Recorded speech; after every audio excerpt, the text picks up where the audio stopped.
ಎಲ್ಲ ಸ್ನೇಹಿತರಿಗೆ ತರಗತಿಗೆ ಸ್ವಾಗತ. ತರಗತಿ ಪ್ರಾರಂಭ ಮಾಡೋಕ್ಕಿಂತ ಮುಂಚಿತವಾಗಿ ನಮ್ಮ ಒಂದು ಯೂಟ್ಯೂಬ್ ಚಾನಲಿಗೆ ಸಬ್ಸ್ಕ್ರೈಬ್ ಆಗಿ ಪ್ರತಿನಿತ್ಯ ತರಗತಿಗಳನ್ನು ವೀಕ್ಷಿಸಿ ಅನ್ನುತ್ತಾ ಇವತ್ತಿನ ಒಂದು ತರಗತಿಯನ್ನು ಪ್ರಾರಂಭ ಮಾಡ್ತಾ ಹೋಗ್ತೀನಿ. ಇವತ್ತಿನ ತರಗತಿ ದೆಹಲಿ ಸುಲ್ತಾನರ ಬಗ್ಗೆ ಸಂಪೂರ್ಣವಾದಂಥ ಚರ್ಚೆ ಮಾಡ್ತಾ ಹೋಗ್ತೀನಿ. ಈ ದೆಹಲಿ ಸುಲ್ತಾನ್ 9ನೇ ತರಗತಿಯಲ್ಲಿರುವಂಥ ಪಠ್ಯಾಧಾರಿತ ಅಂಶಗಳ ಮೇಲೆ ಚರ್ಚೆಯನ್ನು ಮಾಡ್ತಾ ಹೋಗ್ತೀನಿ. ಪ್ರತಿನಿತ್ಯ ಒಂದೊಂದೇ ಒಂದು ಸಂತತಿಗಳ ಬಗ್ಗೆ ಚರ್ಚೆ ಮಾಡ್ತಾ ಹೋಗ್ತೀನಿ. ಅದರಲ್ಲಿ ಮೊದಲನೇದಾಗಿ ಗುಲಾಮಿ ಸಂತತಿಯ ಬಗ್ಗೆ ಈ ಒಂದು ತರಗತಿಯೊಳಗೆ ಚರ್ಚೆಯನ್ನು ಮಾಡ್ತಾ ಹೋಗೋಣ.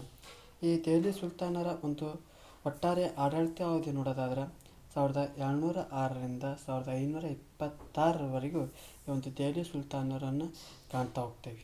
ಅಂದ್ರೆ ಒಂದು ಸುದೀರ್ಘವಾದಂಥ ಆಡಳಿತವನ್ನು ಈ ಒಂದು ದೆಹಲಿ ಸುಲ್ತಾನರು ಮಾಡ್ತಾ ಹೋಗ್ತಾರೆ. ಯಾವ ರೀತಿಯಪ್ಪ ಅಂದ್ರೆ ಈ ಮಹಮ್ಮದ್ ಘೋರಿಯು ಒಂದು ಭಾರತದ ದಾಳಿಯನ್ನು ಮಾಡಿದಂಥ ಸಂದರ್ಭದೊಳಗೆ ಯಾರು ಪೃಥ್ವಿರಾಜ್ ಚೌಹಾಣ್ ವಿರುದ್ಧ ಏನು ಮಾಡ್ತಾ ಹೋಗ್ತಾನೆ, ಗೆಲುವನ್ನು ಸಾಧಿಸಿ ಎರಡನೇ ತರಾಯಿನ್ ಯುದ್ಧದಲ್ಲಿ ಗೆಲುವನ್ನು ಸಾಧಿಸಿ ಆ ಒಂದು ದೆಹಲಿಯನ್ನು ಆಕ್ರಮಣ ಮಾಡ್ತಾ ಹೋಗ್ತಾನೆ. ಅದರ ಜೊತೆಗೆ ಆ ಮಹಮ್ಮದ್ ಘೋರಿಯ ನಿಷ್ಠೆ ಇರುವಂಥ ದಂಡನಾಯಕನಾದಂಥ ಆ ಕುತುಬುದ್ದೀನ್ ಐಬಕ್ನನ್ನು ಆ ದೆಹಲಿಯ ಒಂದು ಉಸ್ತುವಾರಿಯನ್ನು ಕೊಡ್ತಾ ಹೋಗ್ತಾನೆ. ಆ ರೀತಿಯಾಗಿ ಈ ಒಂದು ಗುಲಾಮಿ ಪದ್ಧತಿಯು ದೆಹಲಿ ಸುಲ್ತಾನರ ಆ ದೆಹಲಿಯ ಒಂದು ರಾಜಧಾನಿ ಮಾಡಿಕೊಂಡು ಆ ಒಂದು ದೆಹಲಿಯ ಒಂದು ಆಡಳಿತ ಮಾಡಿಕೊಂಡು ದೆಹಲಿ ಸುಲ್ತಾನರ ಒಂದು ಹೆಸರಿನಲ್ಲಿ ಈ ಒಂದು ಸಾಮ್ರಾಜ್ಯ ಆಡಳಿತ ಮಾಡ್ತಾ ಹೋಗೋದನ್ನು ಕಾಣ್ತಾ ಹೋಗ್ತೀವಿ. ಹಾಗಾದರೆ ಈ ಗುಲಾಮಿ ಅಂದರೆ ಏನು ಅನ್ನೋ ಪದದ ಅರ್ಥ ಗೊತ್ತೈತೆ. ಈ ಗುಲಾಮಿ ಅಂದರೆ ಏನಪ್ಪ ಅಂದ್ರೆ ಒಬ್ಬ ವ್ಯಕ್ತಿಗೆ ನಿಷ್ಠೆ ಆಗಿರೋ ಅಥವಾ ಅವನ ಒಂದು ಅನುಯಾಯಿ ಆಗಿರೋ ಅಥವಾ ಅವನ ಒಂದು ಕೆಳಗಿರೋ ಅಂತೊಂದು ಪದದ ಅರ್ಥವನ್ನು ಕಾಣ್ತಾ ಹೋಗ್ತೀವಿ. ಹಾಗಾಗಿ ಏನು ಮಾಡ್ತಾ ಹೋಗ್ತಾನಪ್ಪ ಅಂದ್ರೆ ಈ ಕುತುಬುದ್ದೀನ್ ಐಬಕ್ ಆಗ ಒಂದು ನಿಷ್ಠೆ ಇರೋದು ಏನು ಕೈ ಕೆಳಗಿರೋ ಅದೇ ಒಂದು ಪದವನ್ನು ಬಳಸಿಕೊಂಡು ಗುಲಾಮಿ ಸಂತತಿಯನ್ನು ಪ್ರಾರಂಭ ಮಾಡ್ತಾ ಹೋಗ್ತಾನೆ. ಇದಕ್ಕಿಂತ ಮುಂಚಿತವಾಗಿ ಈ ಒಂದು ದೆಹಲಿ ಸುಲ್ತಾನರು ಕಂಡು ಬರೋದ್ರಲ್ಲಿ ಎಷ್ಟು ಸಾಮ್ರಾಜ್ಯಗಳು ಎಷ್ಟು ಒಂದು ವಂಶಗಳು ಕಾಣ್ತಾ ಹೋಗ್ತಪ್ಪ ಅಂದ್ರೆ ಪ್ರಮುಖವಾಗಿ 5 ಅಂಶಗಳನ್ನು ಕಾಣ್ತಾ ಹೋಗ್ತವೆ. ಒಂದನೇದು ಗುಲಾಮಿ ಸಂತತಿ, ಎರಡನೇದು ಖಿಲ್ಜಿ ಸಂತತಿ, ಮೂರನೇದು ತುಘಲಕ್ ಸಂತತಿ, ನಾಲ್ಕನೇದು ಸಯ್ಯದ್ ಸಂತತಿ ಮತ್ತು ಕೊನೆಯದು ಘೋರಿ ಸಂತತಿಗಳು ಈ ದೆಹಲಿ ಸುಲ್ತಾನರ ಒಂದು ಕಾಲದಲ್ಲಿ ಆಳಿದಂಥ ಪ್ರಮುಖ ಸಂತತಿಗಳನ್ನು ಹೇಳ್ತಾ ಹೋಗ್ತವೆ. ಹಾಗಾದರೆ ಈ ಗುಲಾಮಿ ಸಂತತಿಯ ಸ್ಥಾಪಕರು ಯಾರಪ್ಪ ಅಂದ್ರೆ ಈಗಾಗಲೇ ಹೇಳ್ತೀನಿ, ಕುತುಬುದ್ದೀನ್ ಐಬಕ್ ಅಂತ ಹೇಳ್ತಾ ಹೋಗ್ತೇವೆ. ಈ ಕುತುಬುದ್ದೀನ್ ಐಬಕನ್ನು ಏನು ಮಾಡ್ತಾ ಹೋಗ್ತಪ್ಪ ಅಂದ್ರೆ ಆ ಮುಸ್ಲಿಮರ ಆಡಳಿತವನ್ನು ಭಾರತದಲ್ಲೇ ಮುಂದುವರಿಸ್ತಾ ಹೋಗ್ತಾನೆ. ಅಂದ್ರೆ ಅಲ್ಲಿ ಉತ್ತರ ಭಾರತದಲ್ಲಿ ಸಾಮಾನ್ಯವಾಗಿ ಯಾರು ಆಳ್ವಿಕೆ ಮಾಡ್ತಾ ಹೋಗ್ತಿದ್ದಪ್ಪ ಅಂದ್ರೆ ಆ ರಜಪೂತರು ಆಳ್ವಿಕೆ ಮಾಡ್ತಾ ಹೋಗ್ತಿದ್ರು. ಅಲ್ಲಿ ಅವರಿಗೆ ಯಾವೊಬ್ಬ ಮುಸ್ಲಿಂ ದೊರೆಯೋ ಆ ಒಂದು ಆಡಳಿತವನ್ನು ಮಾಡಿರಲಿಲ್ಲ. ಈ ಕುತುಬುದ್ದೀನ್ ಐಬಕನ ಒಂದು ನೇತೃತ್ವದಲ್ಲಿ ಆ ಮುಸ್ಲಿಂ ಆಡಳಿತ ಭಾರತ ದೇಶದೊಳಗೆ ಮುಂದುವರ್ತಾ ಹೋಗ್ತೈತಿ. ಜೊತೆಗೆ ಐಬಕ್ ಹಾಗೂ ಆತನ ಉತ್ತರಾಧಿಕಾರಿಗಳೆಲ್ಲರೂ ಗುಲಾಮರಾಗಿದ್ದರಿಂದ ಐಬಕ್ ಸ್ಥಾಪಿಸಿದ ಮನೆತನಕ್ಕೆ ಗುಲಾಮಿ ಅಂತ ಕರೀತಾರೆ. ಈಗಾಗಲೇ ಹೇಳಿದ್ದೇನು, ಆ ಒಂದು ಉತ್ತರಾಧಿಕಾರಿಗಳು ಏನಿರ್ತಾರೆ ಅವರಿಗೆಲ್ಲ ಗುಲಾಮರಾಗಿದ್ದರು, ಅಂದರೆ ಅವ್ರ ಕೈ ಕೆಳಗೆ ಆಗಿತ್ತು. ಹಾಗಾಗಿ ಈ ಒಂದು ಮನೆತನವನ್ನು ಸ್ಥಾಪಿಸೋ ಸಲುವಾಗಿ ಅಂತ ಕರೀತಾರಪ್ಪ ಅಂದ್ರೆ ಇದು ಗುಲಾಮಿ ಸಂತತಿ ಅಂತಂದ್ರೆ ಹೆಸರು ಬರ್ತಾ ಹೋಗ್ತದೆ. ಜೊತೆಗೆ ಈ ಕುತುಬುದ್ದೀನ್ ಐಬಕನು ಆ ಒಂದು ಭಾರತ ದೇಶದೊಳಗೆ ದೆಹಲಿ ಸುಲ್ತಾನರ ಒಂದು ಆಳ್ವಿಕೆಗೆ ಭದ್ರವಾದಂಥ ಬುನಾದಿಯನ್ನು ಹಾಕ್ತಾ ಹೋಗ್ತಾನೆ. ಯಾಕಪ್ಪ ಅಂದರೆ ಈತನು ಅಫ್ಘಾನಿಸ್ತಾನದ ಒಂದು ತುರ್ಕಿ ಜನಾಂಗಕ್ಕೆ ಸೇರಿದಂಥ ಐಬಕನು ಬಾಲ್ಯದಲ್ಲಿ ಏನು ಮಾಡ್ತಾ ಹೋಗ್ತಪ್ಪ ಅಂದ್ರೆ ಅವನ ಒಂದು ಪಾಲಕರು ಯಾರ ಒಂದು ಪಾಲಕರಪ್ಪ ಅಂದ್ರೆ ಆ ಕುತುಬುದ್ದೀನ್ ಐಬಕನ ಒಂದು ಪಾಲಕರು ಆ ನಿಶಾಪುರದ ಗಾಜಿಗೆ ಗುಲಾಮನನ್ನಾಗಿ ಮಾರಿಬಿಡ್ತಾರೆ. ಅಂದರೆ ಆ ಒಂದು ಪ್ರಾಚೀನ ಕಾಲದಲ್ಲಿ ಮತ್ತು ಪ್ರಾಚೀನ ಕಾಲನ ನೋಡ್ತಾ ಹೋಗ್ತೇವೆ, ಏನು ನಾಗರಿಕತೆಗಳ ಬಗ್ಗೆ ಚರ್ಚೆ ಮಾಡುವಂಥ ಸಂದರ್ಭದಲ್ಲಿ ಒಬ್ಬೊಬ್ಬ ರಾಜರ ಕೆಳಗೆ 1 ಲಕ್ಷ ಗುಲಾಮರು ಇರೋದನ್ನು ಕಾಣ್ತಾ ಹೋಗ್ತಾರೆ. ಅದೇ ರೀತಿ ಏನು ಮಾಡ್ತಾ ಹೋಗ್ತಾರಪ್ಪ ಅಂದ್ರೆ ಈ ಒಂದು ಕುತುಬುದ್ದೀನ್ ಐಬಕನು ಅಫ್ಘಾನಿಸ್ತಾನದ ತುರ್ಕಿ ಜನಾಂಗಕ್ಕೆ ಸೇರ್ತಾ ಹೋಗ್ತಾನೆ. ಅವನ ಒಂದು ಪಾಲಕರು ಏನು ಮಾಡ್ತಾ ಹೋಗ್ತಾರಪ್ಪ ಅಂದ್ರೆ ಆ ನಿಶಾಪುರದ ಗಾಜಿಗೆ ಏನು ಮಾಡ್ತಾ ಹೋಗ್ತಾರಪ್ಪ ಅಂದ್ರೆ ಗುಲಾಮನನ್ನಾಗಿ ಮಾರ್ತಾ ಹೋಗ್ತಾರೆ. ಅಂದ್ರೆ ಆದರೂ ಕೂಡ ಐಬಕನು ಏನು ಮಾಡ್ತಾ ಹೋಗ್ತಾನಪ್ಪ ಅಂದ್ರೆ ಪರ್ಷಿಯನ್, ಅರಬಿಕ್ ಭಾಷೆಗಳ ಶಿಕ್ಷಣದ ಜೊತೆಗೆ ಬಿಲ್ಲುಗಾರಿಕೆ, ಕುದುರೆ ಸವಾರಿ, ಸೈನಿಕ ತರಬೇತಿ ಪಡ್ತಾ ಹೋಗ್ತಾನೆ. ಅಂದ್ರೆ ಅವರ ಪಾಲಕರು ನಿಶಾಪುರದ ಗಾಜಿಗೆ ಗುಲಾಮನನ್ನಾಗಿ ಮಾರ್ತಾ ಹೋಗ್ತಾರೆ. ಅಲ್ಲಿ ಏನು ಮಾಡ್ತಾ ಹೋಗ್ತಾನಪ್ಪ ಐಬಕನು ಪರ್ಷಿಯನ್ ಭಾಷೆ, ಅರಬಿಕ್ ಭಾಷೆಗಳ ಒಂದು ಶಿಕ್ಷಣವನ್ನು ಪಡ್ತಾ ಹೋಗ್ತಾನೆ. ಮತ್ತು ಜೊತೆಗೆ ಅದರ ಜೊತೆ ಬಿಲ್ಲುಗಾರಿಕೆ, ಕುದುರೆ ಸವಾರಿ ಮತ್ತು ಸೈನಿಕ ತರಬೇತಿಯನ್ನು ಪಡ್ತಾ ಹೋಗ್ತಾನೆ. ತದನಂತರದಲ್ಲಿ ಆ ಗಜನಿಯ ರಾಜ್ಯಪಾಲನಾಗಿದ್ದಂಥ ಮಹಮ್ಮದ್ ಗೋರಿಯು ಇವನನ್ನು ಗುಲಾಮನನ್ನಾಗಿ ಖರೀದಿಸಿದ. ಯಾರು? ಗಜನಿಯ ರಾಜ್ಯಪಾಲ ಯಾರುವ? 17 ಬಾರಿ ದಂಡಯಾತ್ರೆ ಮಾಡಿದ, ಭಾರತದ ಮೇಲೆ 17 ಬಾರಿ ದಾಳಿ ಮಾಡಿದಂಥ ಶೂರ ಅವನು. ಮತ್ತೊಬ್ಬ ದಾಳಿಕೋರ ಯಾರು? ಮಹಮ್ಮದ್ ಗೋರಿ. ಅಂದ್ರೆ ಈ ಗಜನಿಯ ರಾಜ್ಯಪಾಲನಾದಂಥ ಮಹಮ್ಮದ್ ಗೋರಿಯು ಯಾರನ್ನು ಕೊಂಡ್ಕೊಂತ ಹೋಗ್ತಾರಪ್ಪ ಅಂದ್ರೆ ಈ ಕುತುಬುದ್ದೀನ್ ಐಬಕನನ್ನು ಗುಲಾಮನನ್ನಾಗಿ ಖರೀದಿ ಮಾಡ್ತಾ ಹೋಗ್ತಾನೆ. ಜೊತೆಗೆ ಈ ಐಬಕನ್ ಏನು ಮಾಡ್ತಾ ಹೋಗ್ತಾನಪ್ಪ ಅಂದ್ರೆ ಆ ಗಜನಿಯಲ್ಲಿದ್ದಾಗ ಕೂಡ ತನ್ನ ಶೌರ್ಯದಿಂದ ಈ ಮಹಮ್ಮದ್ ಗೋರಿಯ ಒಂದು ಗಮನವನ್ನು ಸೆಳ್ತಾ ಹೋಗ್ತಾನೆ. ಯಾರ ಒಂದು ಕಾಲಾವಧಿಯೊಳಗೆ ಆ ಮಹಮ್ಮದ್ ಗಜನಿಯ ಒಂದು ಕಾಲಾವಧಿಯೊಳಗೆ ಕೂಡ ಆ ಯಾವುದೇ ಒಂದು ಯುದ್ಧದ ಸಂದರ್ಭದೊಳಗೆ ತನ್ನ ಒಂದು ಶೌರ್ಯವನ್ನು ಆ ಮಹಮ್ಮದ್ ಗೋರಿಯ ಒಂದು ಗಮನವನ್ನು ಸೆಳ್ತಾ ಹೋಗ್ತೈತಿ. ಹಾಗಾಗಿ 2ನೇ ತರೇನ್ ಕಾಳಗದ ನಂತರ ಆ ಭಾರತದ ಮೇಲಿನ ಆಕ್ರಮಣಗಳ ಉಸ್ತುವಾರಿಯನ್ನು ಪಡಿತಾ ಹೋಗ್ತಾನೆ. ಅಂದ್ರೆ 1192 2ನೇ ತರೇನ್ ಕಾಳ ನಡಿತೈತೆ. ಯಾರು ನಡುವ? ಪೃಥ್ವಿರಾಜ್ ಚೌಹಾಣ್ ವರ್ಸಸ್ ಮತ್ತಾರು? ಮಹಮ್ಮದ್ ಗೋರಿ ನಡುವೆ ನಡೀತೈತೆ. ಆ ಒಂದು ಕಾಳಗದ ನಂತರ, ಆ ಒಂದು ಯುದ್ಧ ಮುಗಿದ ನಂತರ ಏನಾಗ್ತೈತಪ್ಪ ಅಂದ್ರೆ ಆ ಭಾರತದ ಮೇಲೆ ಆಕ್ರಮಣಗಳ ಮಾಡೋಕೆ ಆ ಉಸ್ತುವಾರಿಯನ್ನು ಯಾರು ಪಡ್ಕೊತ ಹೋಗ್ತಾರಪ್ಪ ಅಂದ್ರೆ ಕುತುಬುದ್ದೀನ್ ಐಬಕನು ಆ ಒಂದು ಉಸ್ತುವಾರಿಯನ್ನು ಪಡ್ಕೊತ ಹೋಗ್ತಾನೆ. ಜೊತೆಗೆ ಐಬಕನು ಆ ಮಹಮ್ಮದ್ ಗೋರಿಯ ಕಾಲದಲ್ಲಿ ಉತ್ತರ ಭಾರತದ ಒಂದು ಉತ್ತರಾಧಿಕಾರಿ ಆಗ್ತಾ ಹೋಗ್ತಾನೆ.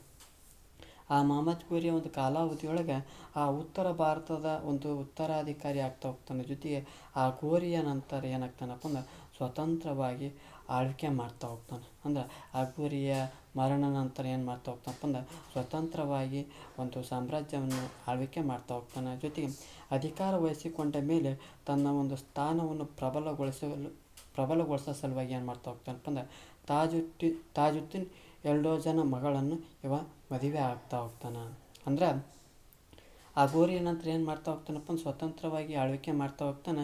ಜೊತೆಗೆ ಅಧಿಕಾರ ಒಂದು ವಹಿಸಿಕೊಂಡ ಮೇಲೆ ಏನು ಮಾಡಬೇಕಪ್ಪ ಅಂತ ತನ್ನ ಸ್ಥಾನವನ್ನು ಪ್ರಬಲಗೊಳಿಸ್ಬೇಕು. ಯಾಕಪ್ಪ ಅಂದ್ರೆ ಆ ಮಹಮ್ಮದ್ ಗೋರಿಯ ಇವನು ಒಬ್ಬನೇ ದಂಡನಾಯಕ ಆಗಿರಂಗಿಲ್ಲ. ತಾಜುದ್ದೀನ್ 2 ಜನ ಇರ್ತಾನೆ, ಅವನು ದಂಡನಾಯಕ. ನಾಸಿರುದ್ದೀನ್ ಕಬಾಚ ಅವನು ದಂಡನಾಯಕನಾಗಿರ್ತಾನೆ. ಆದರೆ ಈ ಒಂದು ಭಾರತದ ಮೇಲೆ ಒಂದು ಆಕ್ರಮಣ ಮಾಡೋಕ್ಕೆ ಯಾರಿಗೆ ಉಸ್ತುವಾರಿ ಕೊಡ್ತಾನಂದ್ರೆ ಈ ಒಂದು ಕುತುಬುದ್ದೀನ್ ಐಬಕ್ ಕೊಡ್ತಾ ಹೋಗ್ತಾನೆ.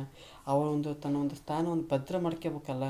ಹಾಗಾಗಿ ಏನು ಮಾಡ್ತಾ ಹೋಗ್ತಪ್ಪ ಅಂದರೆ ಇನ್ನೊಬ್ಬನಾದಂಥ ತಾಜುದ್ದೀನ್ 2 ಜನ ಒಂದು ಮಗಳನ್ನು ಮದುವೆ ಆಗ್ತಾನೆ. ಅಂದರೆ ಇಲ್ಲಿ ವೈವಾಹಿಕ ಸಂಬಂಧವನ್ನು ಕಾಪಾಡ್ಕೊತ ಹೋಗ್ತಾನೆ. ಇಲ್ಲಿ ಆದರೆ ನಾಸಿರುದ್ದೀನ್ ಕಬಾಚನೊಂದಿಗೆ ನಿರಂತರವಾಗಿ ಹೋರಾಡ್ತಾ ಹೋಗ್ತಾನೆ. ಅಂದರೆ ಈ ತಾಜುದ್ದೀನ್ 2, ನಾಸಿರುದ್ದೀನ್ ಕಬಾಚ, ಕುತುಬುದ್ದೀನ್ ಐಬಕರು ಈ ಮೂವರು ಆ ಮಹಮ್ಮದ್ ಗೋರಿಯ ಒಂದು ಸೇನಾಧಿಪತಿಗಳು ಅಥವಾ ದಂಡಾಧಿಕಾರಿಗಳು ಅಂತ ಹೇಳ್ತಾ ಹೋಗ್ತೀವಿ. ಜೊತೆಗೆ ಈ ಐಬಕನು ಆ ದೆಹಲಿಯಲ್ಲಿ ಏನು ಮಾಡ್ತಾ ಹೋಗ್ತಾನಪ್ಪ ಅಂದ್ರೆ ಕುವೈತ್ ಉಲ್ ಇಸ್ಲಾಂ ಮಸೀದಿಯನ್ನು ಕಟ್ಟಿಸ್ತಾ ಹೋಗ್ತಾನೆ. ಎಲ್ಲಿ ಕಟ್ಟಿಸ್ತಾ ಹೋಗ್ತಾನಪ್ಪ ಅಂದ್ರೆ ಕುವೈತ್ ಉಲ್ ಇಸ್ಲಾಂ ಮಸೀದಿಯನ್ನು ಕಟ್ಟಿಸ್ತಾ ಹೋಗ್ತಾನೆ. ಇವನು ಅಲ್ಲಿಯೇ ಕುತುಬ್ ಮಿನಾರ್ ನಿರ್ಮಿಸಲು ಪ್ರಾರಂಭ ಮಾಡ್ತಾ ಹೋಗ್ತಾನೆ. ಯಾವ ಸಮೀಪ ಅಂದ್ರೆ ಆ ಕುವೈತ್ ಉಲ್ ಇಸ್ಲಾಂ ಮಸೀದಿಯ ಕಟ್ಟಿಸ್ತಾನೆ ಹೋಗ್ತಾನಲ್ಲ, ಅಲ್ಲಿಯೇ ಕೂಡ ಒಂದು ಕುತುಬ್ ಮಿನಾರನ್ನು ನಿರ್ಮಾಣ ಮಾಡೋಕ್ಕೆ ಪ್ರಾರಂಭ ಮಾಡ್ತಾ ಹೋಗ್ತಾನೆ. ಜೊತೆಗೆ ಇವನ ಒಂದು ಆಸ್ಥಾನದಲ್ಲಿ ನಿಜಾಮಿ ಮತ್ತು ಫಕ್-ಇ ಮುದಾಬ್ಬಿರ್ ಎಂಬ ವಿದ್ವಾಂಸರನ್ನು ಕಾಣ್ತಾ ಹೋಗ್ತೀವಿ. ಜೊತೆಗೆ ತಾಜುಲ್ ಮಾಸಿರ್ ಎಂಬುದು ಐಬಕನ ಬಗ್ಗೆ ಒಂದು ಮಾಹಿತಿ ನೀಡುವ ಕೃತಿ ಆಗಿರೋದನ್ನು ಕಾಣ್ತಾ ಹೋಗ್ತೀವಿ. ಇಲ್ಲಿ ವಿಶೇಷವಾಗಿ ಕುತುಬ್ ಮಿನಾರ್ ಅಂತ ಹೇಳಿದೆ.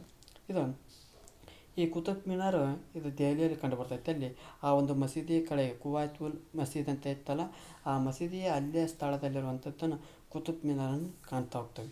ಈ ಕುತುಬ್ ಮಿನಾರು ಆ ದೆಹಲಿಯಲ್ಲಿರುವಂಥ ಭಾರತದ ಒಂದು ಅತ್ಯಂತ ಎತ್ತರವಾದಂಥ ಗೋಪುರ ಅಂತ ಕಾಣ್ತಾ ಹೋಗ್ತೀವಿ. ಈ ಕುತುಬುದ್ದೀನ್ ಈ ಒಂದು ಕುತುಬ್ ಮಿನಾರ್ನ ನಿರ್ಮಾಣಕ್ಕೆ ಪ್ರಾರಂಭ ಮಾಡಿದಪ್ಪ ಅಂದ್ರೆ ಇದನ್ನು ಯಾರು ಮುಗಿಸ್ತಾರಪ್ಪ ಅಂದ್ರೆ ಅವನ ಒಂದು ನಂತರದಲ್ಲಿ ಬರುವಂಥದ್ದನ್ನು ಯಾರಪ್ಪ ಅಂದ್ರೆ ಇಲ್ತುತ್ಮಿಶನು ಪೂರ್ಣಗೊಳಿಸ್ತಾ ಹೋಗ್ತಾನೆ.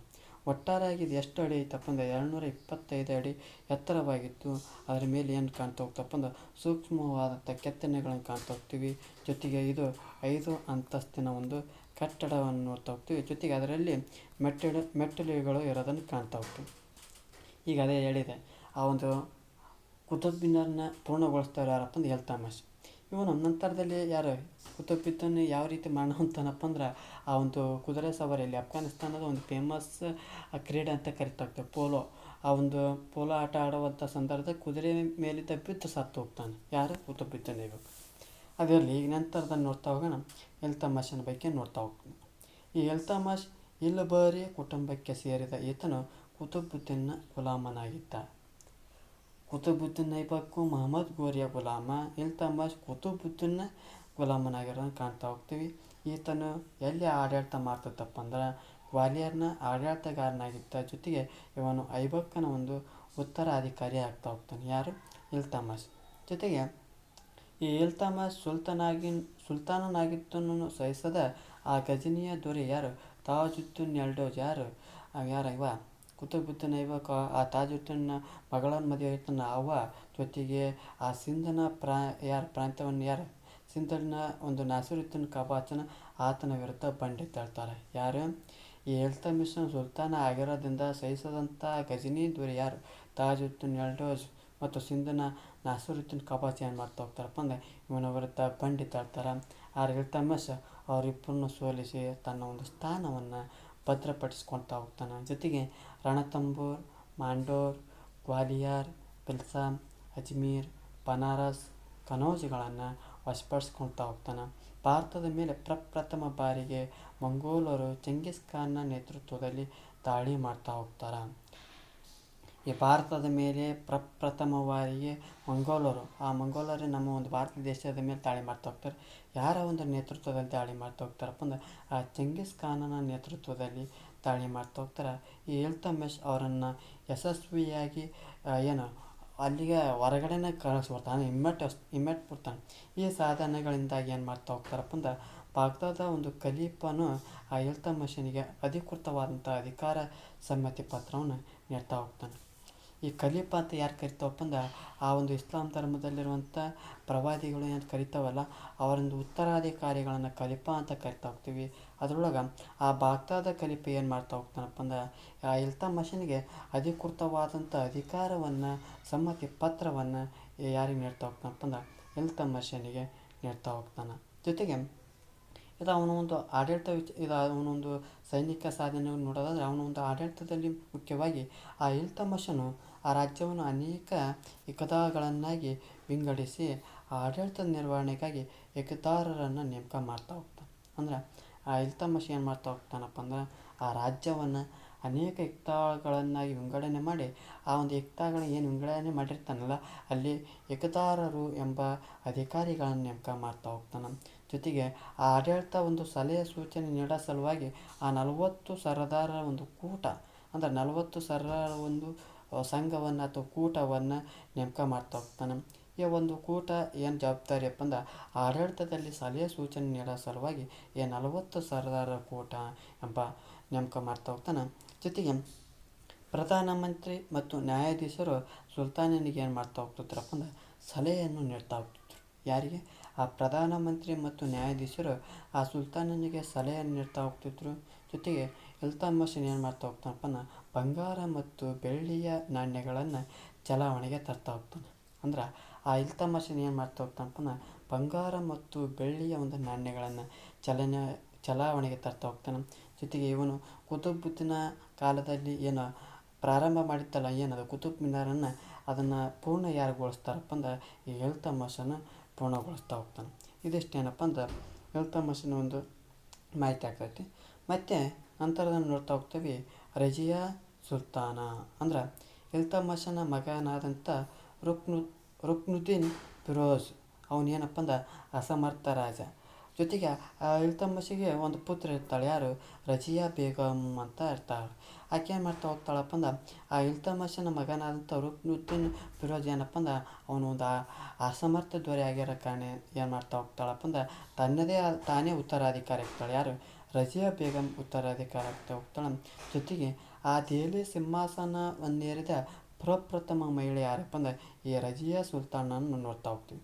ಅಂದ್ರೆ ಆಕೆ ಮೊದಲನೇ ಹೆಸರು ರಜಿಯಾ ಬೇಗಮ್ ಅಂತ ಕರಿತಾ ಹೋಗ್ತೀವಿ. ಜೊತೆಗೆ ಆ ಒಂದು ಸಿಂಹಾಸನವೇರಿದ ಮೇಲೆ ಆ ಸುಲ್ತಾನ್ ಎಂಬ ಬಿರುದನ್ನು ಪಡ್ಕೊಂಡು ಆ ಪುರುಷರಂತೆ ವೇಷವನ್ನು ಧರಿಸಿ ಆ ಯುದ್ಧದಲ್ಲಿ ಭಾಗವಹಿಸ್ತಾ ಇದ್ಳು. ಜೊತೆಗೆ ಆ ಸಿಂಧನಿಂದ ಬಂಗಾಳದ ವಿಶಾಲ ಪ್ರದೇಶವರೆಗೂ ತನ್ನ ಒಂದು ಅಧಿಕಾರವನ್ನು ಸ್ಥಾಪಿಸ್ತಾ ಹೋಗ್ತಾಳೆ.